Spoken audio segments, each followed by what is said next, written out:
जय हिंद दोस्तों, आप सभी लोगों का बहुत बहुत स्वागत है। तो देखिए, अब जो भी समय हमारे पास बचा हुआ है, 1.5 महीने से कुछ 2-3 दिन ही ज़्यादा हैं, लगभग 47-48 दिन बचे हुए हैं। तो बहुत सारे लोगों के जो ये मैसेज भी थे कि एक अब डर जैसा बिल्कुल लग रहा है। देखिए, डर जो है वो बड़ी स्वाभाविक सी चीज़ है।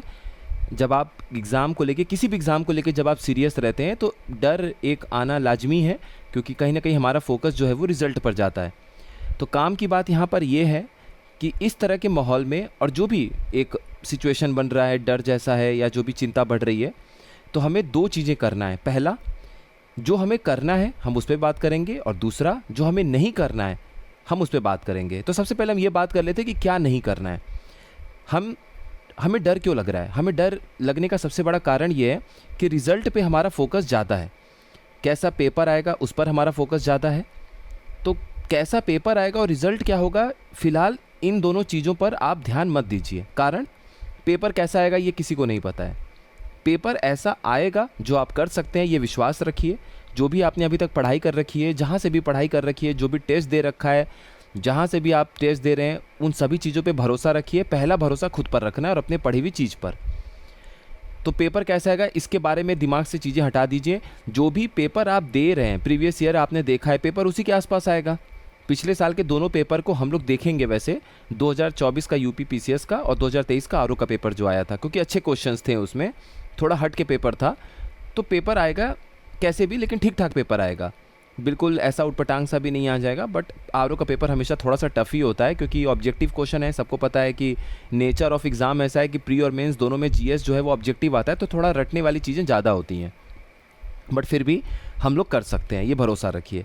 और रिज़ल्ट पे फोकस बहुत ज़्यादा मत करिए। बहुत ज़्यादा रिज़ल्ट पे अगर आप फोकस करेंगे तो जितना आपको मेहनत करना है और जो फोकस है वो कहीं ना कहीं गड़बड़ होगा। आपका परफॉर्मेंस उस लेवल का नहीं होगा जो आप दे सकते हैं।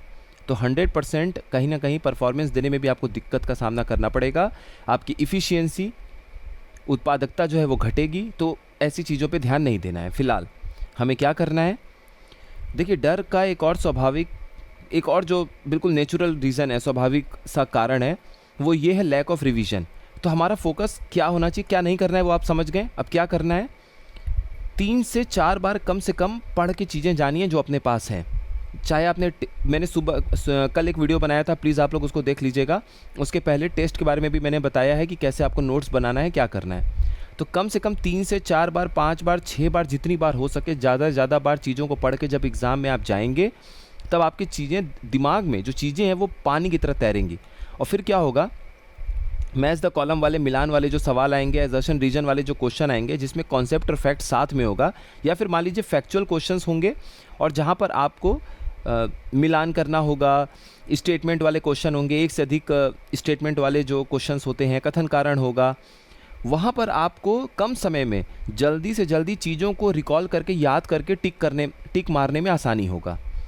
अगर आप किसी भी चीज़ को 1 से 2 ही बार पढ़ के जाएंगे, बहुत स्वाभाविक सा चीज़ है कि वहाँ पर जाके आपको कन्फ्यूजन होगा। आपको लगेगा कि ये पढ़ा हुआ है, लेकिन आप श्योरिटी के साथ उसमें टिक नहीं कर पाएंगे। आपको लगेगा ये रिस्क लेना पड़ेगा, नहीं लेना पड़ेगा, बहुत कन्फ्यूजन वाला सिचुएशन होगा। और याद रखिए 3 घंटे का पेपर है, तो इस बार चीज़ें जो हैं वो पहले से ज़्यादा टफ हैं। तो अब आप ये मान के चलिए कि अब आपको पैकेजिंग में नहीं फंसना है। चाहे वो कोई भी मैगजीन आ रहा हो, कुछ भी आ रहा हो, आप डिसीजन लीजिए। अगर आपको बेस्ट लगता है तो आप खरीदिए या आप इनरोल होइए, वो आपके ऊपर है। लेकिन चीज़ें वही रहती हैं, घूम फिर के हर जगह बदल बदल कर प्रस्तुत की जाती हैं। तो मेरे कहने का सिंपल सा मतलब ये है आप लोगों के लिए कि कोई भी चीज़ उठाइए, नया चीज़ भी उठाइए, तो इस बात को अच्छे से समझ लीजिए कि उसको 3 से 4 बार पढ़ के ही आपको एग्ज़ाम में जाना है। अगर आप सिर्फ किसी भी नई चीज़ को इस समय उठा रहे हैं और 1 से 2 ही बार पढ़ के एग्ज़ाम में जाएंगे, तो आपको बहुत कन्फ्यूजन होने वाला है। बहुत मुश्किल से आपको शायद याद आ जाए 100% कॉन्फिडेंस के साथ, वरना आपका कॉन्फिडेंस वहाँ पर हिलेगा। तो इसीलिए तो इसीलिए 3 से 4 बार मिनिमम पढ़ के जाना है आपको।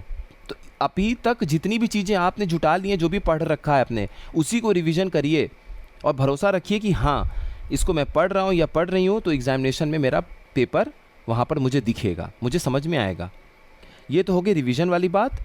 और नए चीज़ जो है, नए चीज़ों में कम फंसिएगा, नए चीज़ों में कम फंसिएगा, कोशिश करिएगा कि जो आपने अभी तक पढ़ रखा है उसी को 1.5 महीने अच्छे से रिवाइज़ करिए।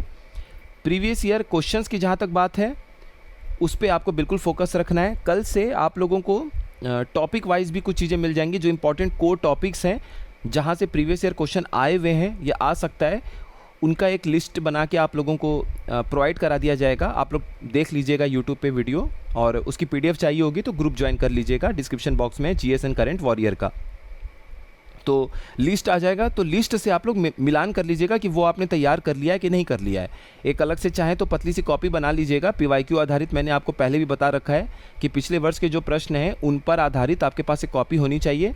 तो उस कॉपी में आप सब कुछ नोट कर लीजिएगा, और इससे फ़ायदा आपको क्या होगा कि कम से कम एग्ज़ाम के पहले देखिए 100% सिलेबस तो कभी कवर नहीं होगा। आप सेलेक्ट हो जाएंगे, पहली सैलरी भी पाने लगेंगे या अच्छे पद पे रहेंगे, तब भी आपको ये पीछे मुड़ के देखेंगे तो आपको ये लगेगा कि इतना बड़ा सिलेबस 100% कवर नहीं किया जा सकता है।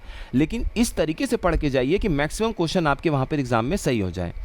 तो पीवाईक्यू आधारित जो चीज़ें हैं उनको एकदम गांठ बांध लीजिए कि आपको अच्छे से करना ही करना है, उसको रिवाइज़ करना ही करना है। और उसके लिए भले ही आप एक अलग से कॉपी बना लीजिए 100-125 पन्ने की, तो अंतिम के 20-25 दिन अभी से रिवीजन करेंगे तो 1.5 महीने में बड़े अच्छे से रिवाइज़ हो जाएगा सारी चीज़ें। तो वो टॉपिक आप लोगों को बता देंगे, आप लोग उसको देख लीजिएगा। बाकी मैप जितनी चीज़ें वीडियो आएंगी प्लीज़ मैप वाले वीडियो सारे देख जाइएगा। हिंदी की सारी वीडियोस अब जल्दी जल्दी आप लोगों को दी जाएगी, उसको देख जाइएगा। तो हिंदी हो गया, मैप हो गया, कुछ हिस्ट्री के टॉपिक्स हैं जिन कंप्लीट कराना है वो आप लोग देख लीजिएगा। सम्राट अशोक का टॉपिक अभी कंप्लीट कराना है, मौर्य वंश का। उसके बाद फिर बीच का जो काल है गुप्त वंश और मौर्य वंश के बीच का, वो देखना है हमें। और उसके बाद फिर हम लोग कुछ और टॉपिक्स देखेंगे गुप्त काल के बाद का भी। तो एंशिएंट हिस्ट्री कंप्लीट कराना है, और उसके अलावा भी जो कुछ हो पाएगा इंपॉर्टेंट क्वेश्चंस हैं जो भी हैं वो हम लोग देख लेंगे, आप लोग उसको देख लीजिएगा। बाकी कोई चीज़ है जिस पे आपको लगता है कि वीडियो मिलना चाहिए, हाँ, बजट के लिए भी मत परेशान होइए, बजट के लिए भी जल्द आप लोगों को एमसीक्यू प्रोवाइड करा दिया जाएगा, और करंट अफेयर भी पूरा हो जाएगा। एमसीक्यू फॉर्मेट में हम लोग पूरा देखेंगे, बार बार रिवाइज़ करेंगे। तो आप लोग को जितनी बार रिवाइज़ कराया जाए, बस चुपचाप वीडियो खोल के देख लीजिए। खाना खा रहे हैं वीडियो देख लीजिए, नहीं मन कर रहा है, कहीं बैठे हुए हैं थोड़ा रेस्ट कर रहे हैं, यूट्यूब पर वीडियो देख लीजिए, आपको याद हो जाएंगी चीज़ें। अलग से बहुत ज़्यादा समय देने का नहीं मन है, कोई बात नहीं, मत दीजिए, देख लीजिए। फ्री में चीज़ें मिल रही हैं, क्या नुकसान है? कोई नुकसान नहीं है। ठीक है, तो इतनी सारी चीज़ें हो गई, काम भर की बात हो गई, इससे ज़्यादा अब टाइम वेस्ट होगा आप लोगों का। ठीक, अच्छे से पढ़िए। कोई भी चीज़ आपको पूछना हो, कोई भी चीज़ अपनी बात रखनी हो तो यूट्यूब पे आप कमेंट बॉक्स में ज़रूर कहिएगा। बाकी आप चाहें तो मैसेज कर सकते हैं, टेलीग्राम पे भी आप ग्रुप में जुड़ जाइएगा, वहाँ से आप लोग कोई भी चीज़ की क्वेरी करनी होगी तो आप वहाँ से पूछ लीजिएगा। आप सभी लोगों का बहुत बहुत धन्यवाद।